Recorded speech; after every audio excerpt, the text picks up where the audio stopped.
বন্ধুপ্রতিম দেশের সাথে সম্পর্কের ইতিবাচক দিক নিয়ে ভারতকে ভাবতে হবে বললেন পানি সম্পদ মন্ত্রী। স্লুইস গেট খুলে দিয়ে বাংলাদেশকে বন্যা কবলিত করা যাবে না মন্তব্য প্রতিমন্ত্রীর। রংপুরে 4 হত্যাকাণ্ডের রহস্য উদ্ঘাটনে মামলার তদন্তে ডিবি। অপরাধীদের দৃষ্টান্তমূলক শাস্তি দাবি সহকর্মী ও শিক্ষার্থীদের।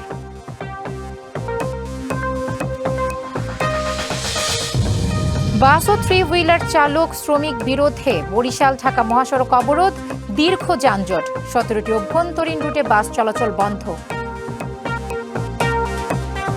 বন্ধুপ্রতিম দেশের সাথে সম্পর্ক কতটুকু ইতিবাচক হওয়া উচিত তা নিয়ে ভারতকেও ভাবতে হবে, যাতে বাংলাদেশের মানুষ কোনো আগ্রাসনের শিকার না হয়। দুপুরে ফেনীর পরশুরাম উপজেলার মির্জানগর ইউনিয়নের মুহুরী সেতু ও এর আশপাশের এলাকায় পরিদর্শন শেষে এসব কথা বলেন পানি সম্পদ মন্ত্রী শহীদুদ্দিন চৌধুরী অ্যানি। বর্তমান সরকার ভারতের সাথে খুবই আন্তরিকতা নিয়ে কাজ করছে জানান তিনি। ফেনীতে মুহুরী কহুয়া নদীর বন্যা নিয়ন্ত্রণ, নিষ্কাশন ও সেচ প্রকল্পের পুনর্বাসন প্রকল্প পরিদর্শন ও মুহুরী নদীর বাঁধ নির্মাণের বিষয়ে কর্মকর্তাদের সাথে আলোচনা করেন তিনি। প্রকল্পটি বাস্তবায়ন হলে এ অঞ্চলের মানুষের দীর্ঘদিনের দুর্ভোগ কমে আসবে এমন আশা প্রকাশ করেন পানি সম্পদ মন্ত্রী।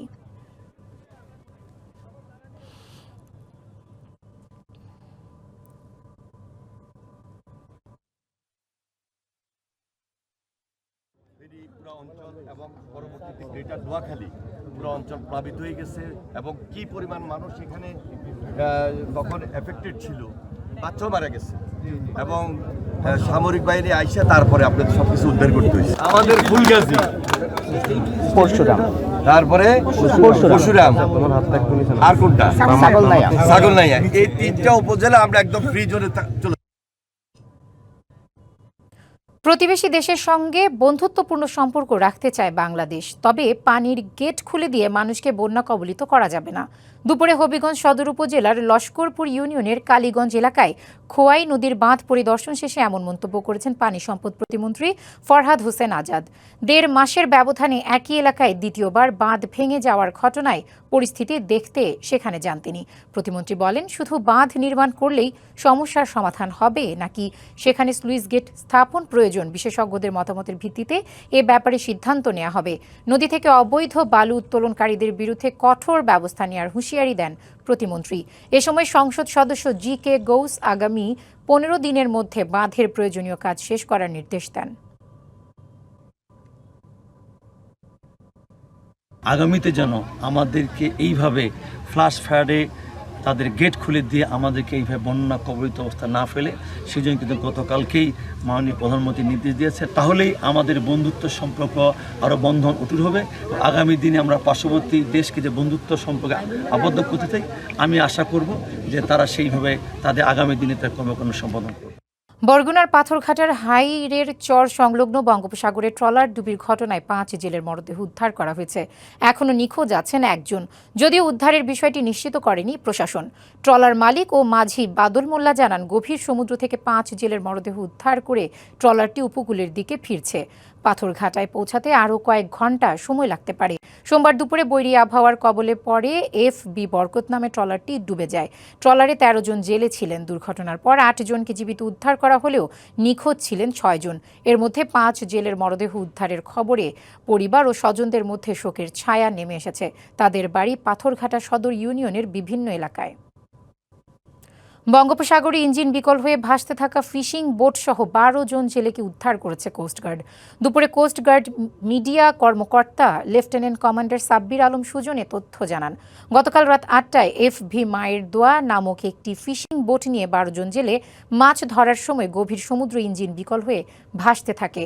পরে মোবাইল নেটওয়ার্কের মধ্যে আসলে একজন জেলে বোট মালিককে ফোন করে বিষয়টি জানালে কোস্টগার্ড জরুরি সেবা নম্বরে ফোন করে সহায়তা চাওয়া হয়। এরপর কোস্টগার্ড স্টেশন দ্রুত গভীর সমুদ্র এলাকা থেকে বিকল হওয়া বোট সহ 12 জেলেকে জীবিত উদ্ধার করে। রংপুরে এক পরিবারের 4 জনকে হত্যার ঘটনায় তদন্তভার দেয়া হয়েছে ডিবিকে। অধিকতর স্বচ্ছ তদন্ত, দ্রুত অভিযোগপত্র দেওয়ার জন্য তদন্ত সংস্থা বদল করা হয়েছে জানিয়েছে পুলিশ। মামলার নথিপত্র ও প্রয়োজনীয় তথ্য উপাত্ত নতুন তদন্ত কর্মকর্তা ডিবির ওসি জিন্নাত আলীর কাছে হস্তান্তর করেন কোতোয়ালি থানার পরিদর্শক মিলন চ্যাটার্জি। এদিকে প্রকৃত রহস্য উদ্ঘাটন সহ অপরাধীদের দৃষ্টান্তমূলক শাস্তির দাবি জানিয়েছেন নিহত গণপতির স্কুলের শিক্ষক ও শিক্ষার্থীরা।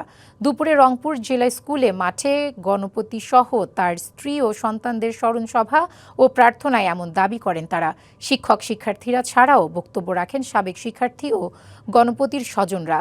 দাবি জানান একই পরিবারের আলোচিত এই 4 হত্যাকাণ্ডের প্রকৃত রহস্য উদ্ঘাটনের। গ্রেপ্তার 2 যুবক ছাড়াও আরও কেউ জড়িত আছে কিনা তা খতিয়ে দেখার আহ্বান জানান। পুলিশের তদন্ত নিয়ে প্রশ্ন তুলে দ্রুত হত্যাকাণ্ডে জড়িতদের দৃষ্টান্তমূলক শাস্তির দাবি জানান শিক্ষার্থীরা, নইলে কঠোর কর্মসূচির হুঁশিয়ারি দেন তারা।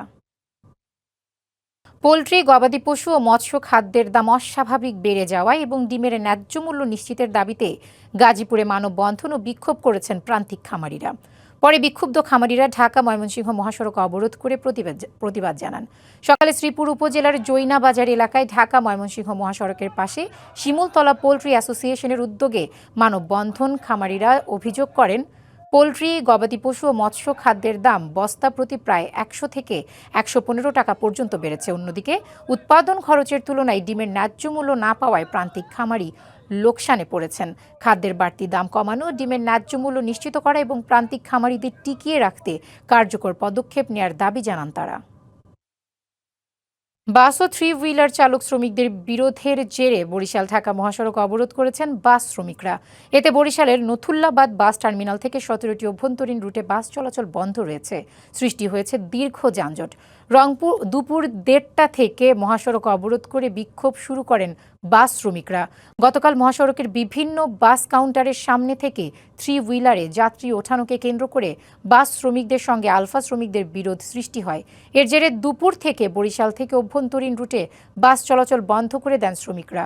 স্থানীয়রা জানান, বাস মালিক ও শ্রমিকদের সঙ্গে 3 হুইলার মাহিন্দ্রার চালক মালিকদের বিরোধ দীর্ঘদিনের। দিনাজপুর, নড়াইল ও সাতক্ষীরায় সড়ক দুর্ঘটনায় মারা গেছে 3 জন। দুপুরে নড়াইল ঢাকা বেনাপোল মহাসড়কের লক্ষ্মীপাশা পল্লী বিদ্যুৎ অফিসের সামনে বাসের ধাক্কায় বাচ্চু খান নামে এক বৃদ্ধ নিহত হয়েছেন। মহাসড়ক পার হওয়ার সময় দুর্ঘটনাটি ঘটে। বাসসহ চালক নূর ইসলামকে আটক ও বাসটি জব্দ করেছে পুলিশ। এদিকে দিনাজপুরের বিরামপুরে 2টি ট্রাক মুখোমুখি সংঘর্ষে একটি গাড়ির চালক নিহত হয়েছে। এছাড়া সাতক্ষীরার পাটকেল ঘাটায় সোহাগ পরিবহনের একটি বাসের ধাক্কায় আনন্দ দাস নামে এক পথচারী নিহত হয়েছেন।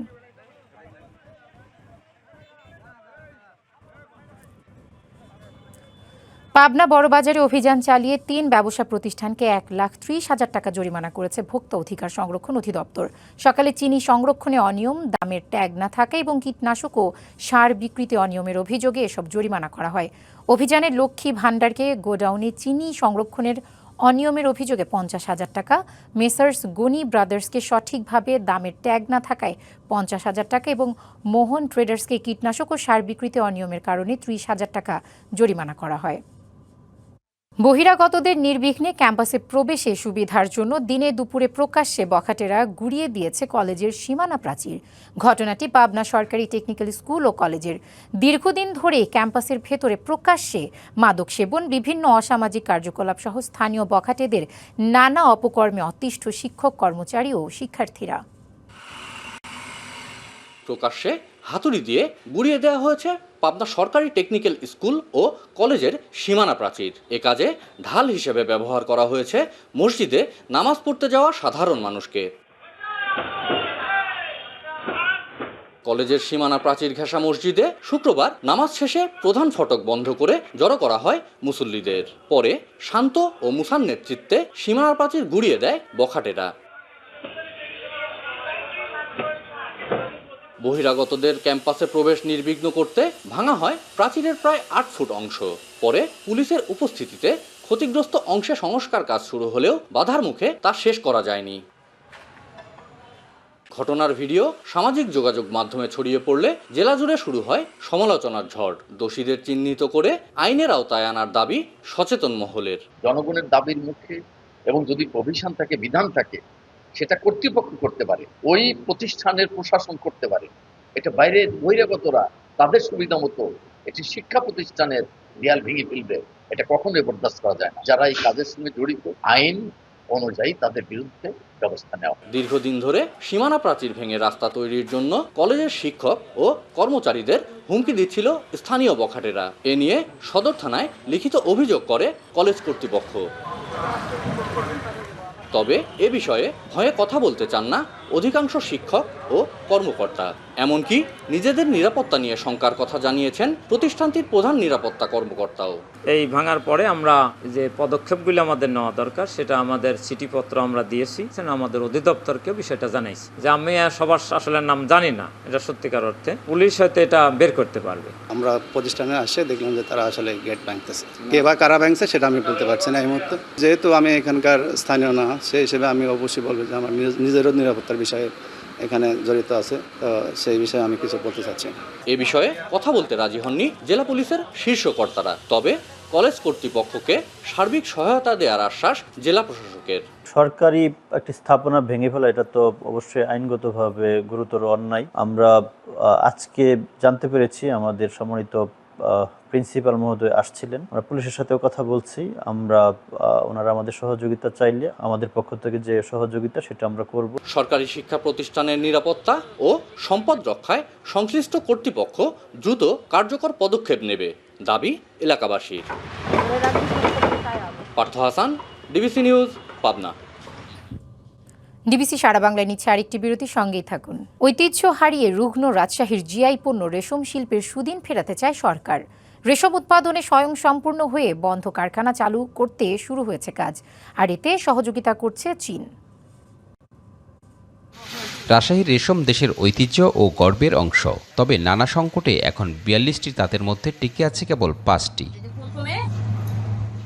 দেশে বছরে রেশমের চাহিদা ৩০০ মেট্রিক টন, বিপরীতে ১১,০০০ তুঁত চাষি উৎপাদন করেন মাত্র ৪১ মেট্রিক টন। চাহিদা পূরণ হয় চীন থেকে আমদানি করা সুতায়। রেশমের উৎপাদন বাড়িয়ে অচল কারখানাগুলো সচল করার কাজ হাতে নিয়েছে সরকার। চীনের একটি বিশেষজ্ঞ দল দিচ্ছে এই কাজের সহযোগিতা। কারখানা পরিদর্শন করে চাষিদের সক্ষমতা বৃদ্ধি এবং জলবায়ু সহনশীল তুঁতজাত উদ্ভাবনে কাজ করছে তারা। ব্র্যান্ডিং ও রপ্তানিতে সহায়তা করবে তারা। চীনের সিল্ক সিটির সাথে রাজশাহীর সিল্ক সিটির অনেক মিল রয়েছে। কারিগরি বেশ কিছু বিষয়ে এখানে কাজ করা প্রয়োজন। এ বিষয়ে আমরা গবেষণা করতে আগ্রহী। গবেষণার যাত্রা থেকে আজকে ওনাদের এখানে আসা এবং ওনারা সরাসরি এখানে ভিজিট করতে এসেছেন এবং ওনারা দেখতে এসেছেন যে আমাদের সাথে ইন ফিউচার কোলাবোরেশনে কিভাবে তারা কাজ করতে পারেন। এই উদ্যোগকে স্বাগত জানিয়েছেন কারখানার মালিকরা। স্বাগত জানাবো যে এই ধরনের উদ্যোগ নিতে বারবার যদি নেয় তো নিশ্চয়ই এটার একটা ফল আসবে। শুধুমাত্র সরকারিভাবে চিন্তাভাবনা করলে হবে না, এটা প্রাইভেট সেক্টরকে উজ্জীবিত করতে হবে। আর আন্তর্জাতিক বাজারে অবস্থান শক্তিশালী করতে কাজ করবে বস্ত্র ও পাট মন্ত্রণালয়। প্রযুক্তিগত শুধু বিষয় না, মার্কেট প্রমোশনের ক্ষেত্রেও আমরা বাইরে যাতে এক্সপোর্ট করতে পারে। আমাদের যারা এই সিল্কের যারা আছে, আমাদের দেশে অনেক কোম্পানি আছে যারা প্রোডাকশন করছে, শুধু লোকাল বাজারে কম এক্সপোর্ট হচ্ছে, সেই মার্কেট প্রসারিত করার ক্ষেত্রেও তাদের আমরা সহযোগিতা নিচ্ছি। বাংলাদেশ ও চীনের মধ্যে গবেষণা, প্রযুক্তি বিনিময় এবং অভিজ্ঞতা আদান প্রদানের মাধ্যমে রেশম খাত আবার ফিরে পাবে পুরনো ঐতিহ্য, এমন প্রত্যাশা এখন সবার। Sourav Habib, DBC news, Rajshahi. সিলেটের গ্রামীণ সড়ক উন্নয়নে ৫,৩০০ কোটি টাকার একটি প্রকল্প হাতে নিচ্ছে সরকার। একই সাথে জলাবদ্ধতা নিরসনে ৪,০০০ কোটি টাকার প্রকল্প চূড়ান্ত পর্যায়ে আছে, এমনটা জানিয়েছেন বাণিজ্যমন্ত্রী খন্দকার আব্দুল মুক্তাদির। দুপুরে সিলেট উন্নয়ন কর্তৃপক্ষের কার্যক্রম ও কার্যালয়ের উদ্বোধন উপলক্ষে আয়োজিত সুধী সমাবেশে প্রধান অতিথির বক্তব্যে মন্ত্রী এসব কথা বলেন। সমাবেশে গণপূর্ত মন্ত্রী জাকারিয়া তাহের বলেন, দেশে দ্রুত নগরায়ন হচ্ছে, মানুষ শহরমুখী হওয়ায় জমির সঠিক ব্যবহার নিশ্চিত করে পরিকল্পিত ও টেকসই শহর গড়ে তোলা সময়ের দাবি। বিগত ১৭ বছর দেশে পরিকল্পিত উন্নয়ন হয়নি, বড় বড় মেগা প্রকল্প নেওয়া হলেও এর আড়ালে অর্থ পাচার হয়েছে। আগামী দিনে আইন লঙ্ঘন করে আর ভবন নির্মাণের সুযোগ নেই, জানান গণপূর্তমন্ত্রী। সিলেট অঞ্চলে সম্ভাব্য শক্তিশালী ভূমিকম্পের মতো দুর্যোগ মোকাবেলায় মহড়া হয়েছে। দুপুরে সিলেটের তালতলা স্টেশন মাঠে মহড়া হয়।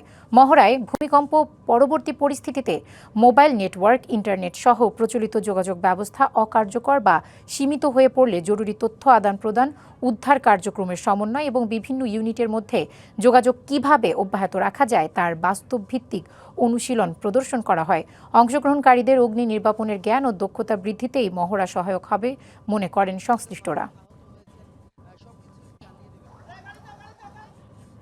ডিবিসি সারা বাংলায় ছিল এখনকার মতো। ডিবিসি নিউজের সংবাদগুলো পড়তে ভিজিট করুন dbcnews.tv আর ভিজিট করুন ডিবিসির ফেসবুক পেজ এবং ইউটিউব চ্যানেল। ডিবিসির সঙ্গেই থাকুন।